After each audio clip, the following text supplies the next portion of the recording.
మీ ఇద్దరు చిన్నప్పటి నుంచి ఫ్రెండ్స్ అని చాలా మందికి ఒక డౌట్ ఉంటుంది. చిన్నప్పటి నుంచి ఫ్రెండ్సా మీరిద్దరు? చిన్నప్పటి నుండి కాదు, కానీ చిన్నప్పటి నుండి మిస్ అయిందంతా ఈ 4 yearsలో ఫుల్ఫిల్ చేసేసాం. ఫస్ట్ చెప్పాలి అంటే యశు లేనప్పుడు యశు గురించి చెప్తే ఎవరి గురించి చెప్తున్నావు అని చాలా మందికి తెలియదు కాబట్టి తిను యశు కంప్లీట్ నేమ్ యశ్వని కదా, అది పిలిస్తే నాకే కొత్తగా ఉంటుంది. యశ్వని కాక మేమిద్దరం 2022లో జిమ్ మేట్స్ అనమాట. ఒకే రోజు అనుకోకుండా వెళ్ళాము. నేను గోవా వెళ్ళి ఫుల్ లావ్ అయ్యాను అని నేను, తర్వాత ఇంట్లో కూర్చొని తిని లావ్ అయ్యాను అని తని ఒకే రోజు జాయిన్ అయ్యాం జిమ్ లో. కానీ ఎవరితో మాట్లాడేది కాదు తిను. నాతో ఎందుకు మాట్లాడింది అంటే మా ఇద్దరి సేమ్ కార్స్ ఒకే దగ్గర పార్క్ చేసేవాళ్ళం అనమాట. తనే వచ్చి ఫస్ట్ టైం నన్ను పలకరించింది. ఏమని పలకరించావు? ఏమో గుర్తులేదు. యాక్చువల్గా ఏంటంటే సేమ్ కార్ మీది మాది, నెంబర్ కూడా ఒకటే డిఫరెన్స్. అప్పుడు నా కార్ నెంబర్ 9594, దీని 9591. ఓకే. సో అది చూసి చాలా ఎక్సైట్ అయ్యి వచ్చి కారు మీదేనా, మన ఇద్దరిది సేమ్ కలర్ కారు, నెంబర్ కూడా సేమ్, ఒకే ఒక నెంబర్ డిఫరెన్స్, మొత్తం అంతా సేమ్ అనమాట. సో అప్పుడు అడిగితే ఓహో అవునా అన్నాం. అన్న తర్వాత నెక్స్ట్ డే ఏంటంటే మా జిమ్ మాస్టర్ పేర్ చేస్తారనమాట, ఇద్దరు కలిసి వర్కౌట్ చేయాలని మా ఇద్దరిని పేర్ చేశారు. ఓకే. తర్వాత 3 days తర్వాత మేడం గారు కార్ తీసుకెళ్ళి ఒకరికి గుద్దింది. తర్వాత టెన్షన్గా వచ్చింది అనమాట పైకి. ఏమైంది యశు? ఆయన యశ్వని అంటే నాకు కష్టం ఉంది, నేను ఏమని పిలవాలి అంటే నీకు ఏది అనిపిస్తే అది పిలువమనింది. యశు అని స్టార్ట్ చేశా. అడిగితే చెప్పింది అనమాట, కార్ తీసుకెళ్ళి గుద్దేశాను అంటే ఎందుకు గుద్దావు అంటే దోమ వచ్చింది కొట్టా, స్టీరింగ్ దోమ వచ్చింది, స్టీరింగ్ వదిలేసి. యాక్చువల్గా అప్పుడు చెప్పలేదు, తర్వాత చెప్పాను. అప్పుడు చెప్పలేదు యాక్చువల్గా. అది వెళ్ళి ఏదో అది వేస్ట్ తొక్క కార్ని గుద్దేశాను. అదేమో మంచిగా ఉంది, ఈ కార్కి ఎక్కువైంది డ్యామేజ్. సో తెలిసిన వాళ్ళు ఉన్నారు కాబట్టి తీసుకెళ్ళి కార్ అక్కడ షెడ్లో ఇచ్చాం. సో నెక్స్ట్ డే నుండి జిమ్కి రావాలి కదా, నేను వెళ్ళి పికప్ చేసుకున్నాను అనమాట. అప్పుడు మేము ఇద్దరం కొంచెం క్లోజ్ అయ్యాం. అండ్ మా ఇద్దరిదే పేరు కాబట్టి రోజు వర్కౌట్స్ చేయడం వల్ల కార్ రిపేర్ అయ్యి వచ్చిన తర్వాత తిను నన్ను పిక్ చేసుకునేది, మా ఇంటి పై నుండే వెళ్ళేదన్నమాట. అట్లా ఇంకా జిమ్లో ఎంతమంది అన్నా రాని ఏమన్నా కానీ మాకు సంబంధం లేదు, మేమిద్దరం ఫుల్ జెల్ అయిపోయాం. రాక్షసి లాగా చేపించేది నన్ను వర్కౌట్స్. మరి 3 months కాదు 6 monthsలో 35 kgs తగ్గించా. 35 kgs.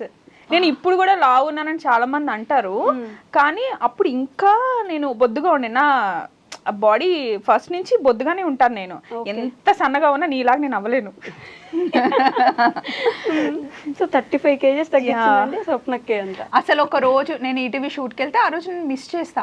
ఆ రోజు మిస్ చేసినప్పుడు నేను లేకపోతే ఇంకేం చేయదు, రిలాక్స్. నెక్స్ట్ డే మొత్తం చేయించేదాన్ని అనమాట. అంటే టార్గెట్ పెట్టుకున్నాం ఇంత అవ్వాలి అని. అండ్ తను యాక్టివ్గా ఉన్నంత సేపు తను కొంచెం బొద్దుగుంటే ఏమవుతుంది, తను ముద్దుగుంటుంది, నాకు నచ్చుతుంది. సో పెట్టుకున్న టార్గెట్ని రీచ్ అయ్యాం. బట్ ఇప్పుడు స్టిల్ మేము వర్కౌట్ చేస్తూనే ఉంటాము. తర్వాత ఏంటి అంటే సడన్గా ఒక రోజు రాలేదు, 2-3 రోజులు డుమ్మా కొట్టింది. ఎందుకు డుమ్మా కొట్టావంటే నేను జాబ్ చేయాలనుకుంటున్నా, ఇంట్లో బోర్ కొడుతుంది అని చెప్పింది. సో ఏం జాబ్ చేస్తావు అంటే తెలిసిన వాళ్ళ దగ్గరే మార్నింగ్ వెళ్ళేసి ఈవినింగ్ 6 వరకు. అది మామయ్య వాళ్ళ కంపెనీ అనమాట. సో ఏదో టైం పాస్ చేద్దాం అని చెప్పేసి వెళ్ళాను, కానీ అక్కడ నచ్చలేదు అంతగా. అండ్ పప్పుకి నచ్చలేదు. అవసరమా అంటే దీనికి నేను పప్పు అంటే చాలా ఇష్టం. ఓకే. సో నేను మెంతికూర పప్పు చాలా బాగా చేస్తాను. అదే అడగబోతున్నా, అసలు పప్పు అనే పేరు ఎలా వచ్చింది? అంటే చిన్నప్పటి నుండి నాకు పప్పు అంటే ఇష్టం వైషు.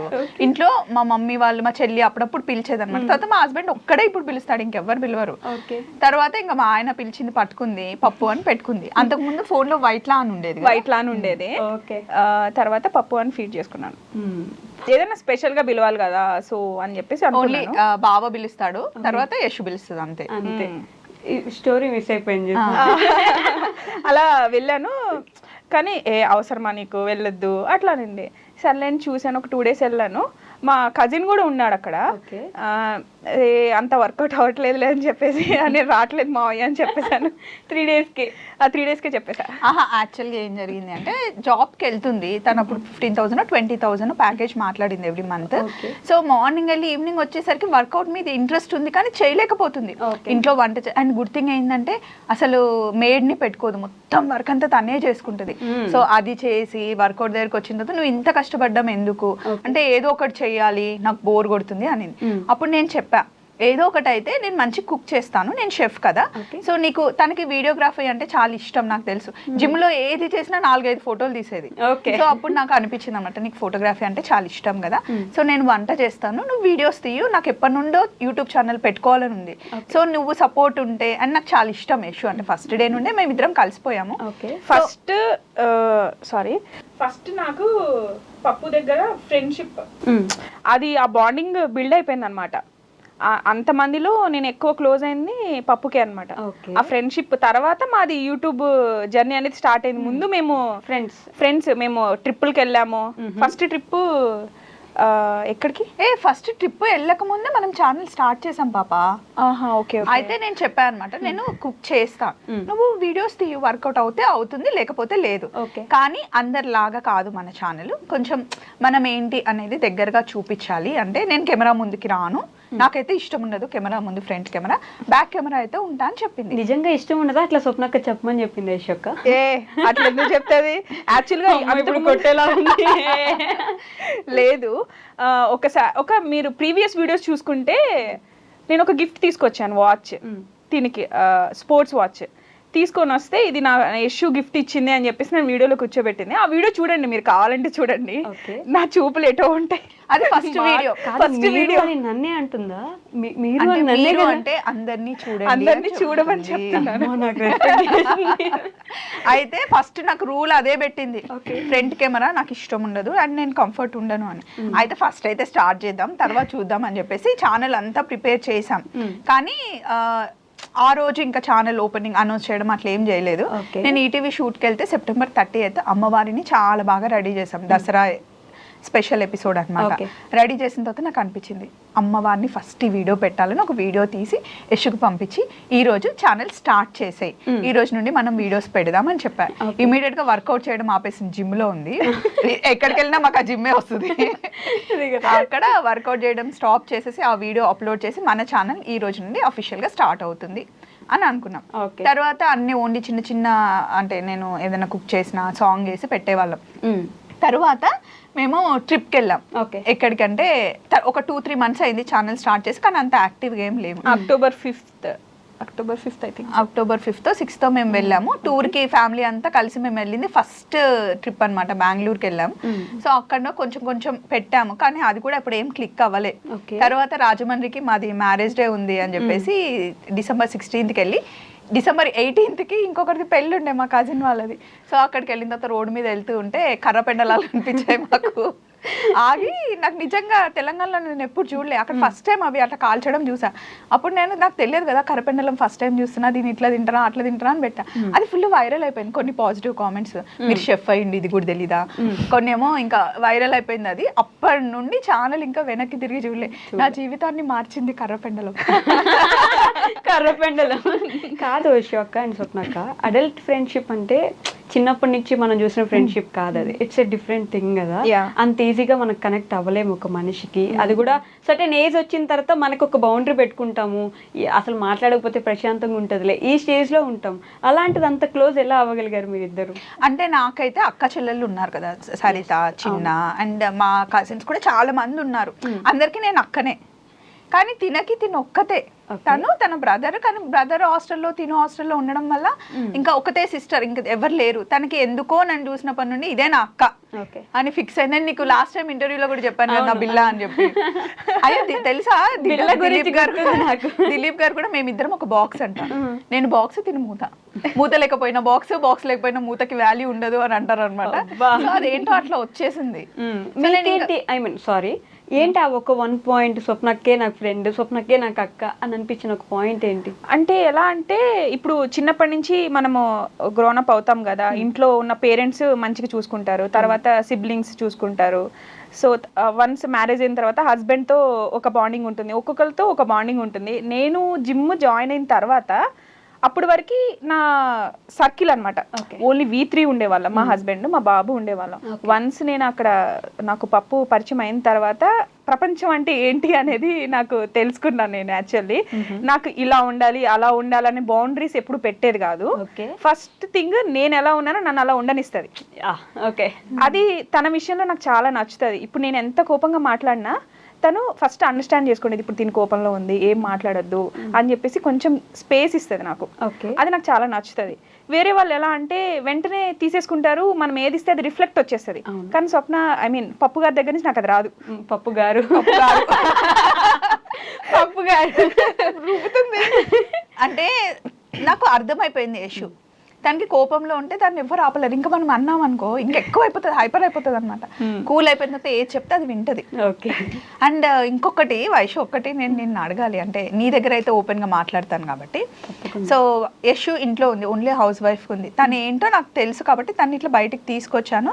అండ్ ఇప్పుడు అద్భుతంగా తీస్తుంది వీడియోలు, నీకు తెలుసు కదా ఎలా ఉంటది. డెఫినెట్లీ నేను మాట్లాడమే 10x లో ఫాస్ట్ గా మాట్లాడతా. నేను ఎటు వెళ్తే అటు తిరుగుతుంది. అండ్ స్టార్టింగ్ లో కొన్ని రోజులు ఎవరికైనా వర్క్ స్టార్ట్ చేసినప్పుడు రాదు కదా, కానీ నాకు రాదు అని ఎక్కడ ఆగలేదు. మంచిగా నేర్చుకుంది అని పర్ఫెక్ట్ అయిపోయింది. ఇప్పుడు ఇంకా చూస్తుంది స్వప్న గారు నిన్ను రోడ్ మీద వదిలేసి వెళ్ళిపోతుంది, స్వప్న నిన్ను మోసం చేస్తుంది, అట్లాంటి కామెంట్స్ పెడతారు. ఇప్పుడు ఒకరు ఉంటేనే ఒకరు నడుస్తారా లైఫ్? ఎవరున్నా లేకపోయినా ఎవరి టాలెంట్ ని వాళ్ళు దోచుకోగలరా? ఎవరిని దోచుకోలేరు first thing. And second thing, పప్పుని స్వప్నక్కని యశు వదిలిపెట్టడం కానీ, యశు అక్కని స్వప్నకు వదిలిపెట్టడం కానీ మీకు ఎందుకు అసలు? ఫస్ట్ రోడ్డు మీద వదిలేసిపోద్దంటే మీరు చూసారా? అంటే ఫ్యూచర్లోకి వెళ్ళి చదివేసి వచ్చారా? వాళ్ళు వదిలేస్తారా, వదిలేయరా? వాళ్ళ టాలెంట్ వాళ్ళకి సపరేట్గా ఉంది, అసలు ప్రాబ్లమే లేదు. నాకు ఈ క్వశ్చన్ ఉంది, నేను అడగాలి యాక్చువల్లీ మిమ్మల్ని. మీరిద్దరు ఇట్లా గమ్ములా అతుక్కొని ఉంటారు. అదే ఫస్ట్ జెలసీ అందరికి, ఓర్వలేరు ఎవరు. కాబట్టి ఆబ్వియస్లీ ఆ కామెంట్స్ అయితే వస్తాయి. కానీ రోడ్డు మీద వదిలేసిపోతుంది స్వప్న. ఏ రోడ్డు మీద అంటే హైవే మీద, లేకపోతే ఇంకెక్కడైనా బిహెచ్ఎల్ లో పక్కన రోడ్డు మీద? మాకు ఏ కామెంట్స్ వచ్చినా మేము ఫీల్ అవ్వం. కానీ అది ఎక్కడో ఏంటంటే మాకేమనిపిస్తుంది అంటే ఫ్యామిలీలో ఎవరైనా చూసినా, ఫ్రెండ్స్ ఎవరైనా చూసినా ఏమనుకుంటారు అని.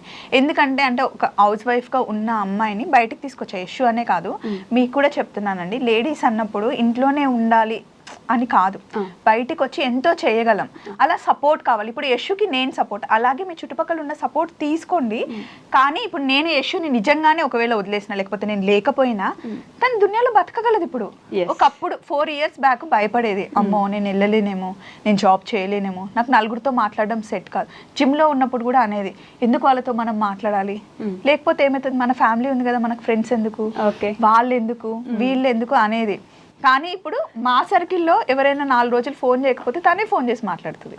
అసలు యాక్చువల్గా ఏంటంటే జనాలతో నేను ఎక్కువ మింగిల్ అవ్వలేను. అంటే చెప్పాను కదా, నా ఇంట్రోవర్ట్ అంటే సర్కిల్. అండ్ ఇంకొకటి ఏంటంటే నా కంఫర్ట్ నాకు ఉంటుందో ఉండదా అంటే కొంచెం అడ్జస్ట్ అవ్వాల్సి వస్తుందేమో అని చెప్పేసి అదొక చిన్న ఇన్ఫీరియారిటీ కాంప్లెక్స్ అనుకోవచ్చు మేబీ. అట్లా ఉంటుంది అనమాట. ఈవెన్ నేను కాలేజ్ డేస్ లో ఉన్నప్పుడు కూడా గ్రూప్స్ ఉండేవాళ్ళు, కానీ నేను సింగిల్ గా ఉండేదాన్ని. గ్రూప్స్ అందరూ నాతో మాట్లాడేవాళ్ళు, నేను అందరితో మాట్లాడతాను. వాళ్ళతో మాట్లాడద్దు, వీళ్ళతో మాట్లాడద్దు అని చెప్పేసి గ్రూప్స్ అనుకునేవాళ్ళు. కానీ నేను మాత్రం అందరితో మాట్లాడతాను, కానీ నేను సింగిల్ గా ఉండేదాన్ని. నాతో వచ్చి మాట్లాడితే నేను మళ్ళీ మంచిగా మాట్లాడతాను. నాకు ఇప్పుడు ఈ క్వశ్చన్ స్వప్నకు అన్న తర్వాత అనిపించింది, నిజంగానే స్వప్నకు ఎప్పుడైనా రోడ్ మీద మిమ్మల్ని నడి రోడ్ మీద అలా వదిలేసి వెళ్ళిపోతుంది అని అనిపించింది ఎప్పుడైనా? అసలు థాటే నాకు రాదు, అది అసలు జరగదు కూడా.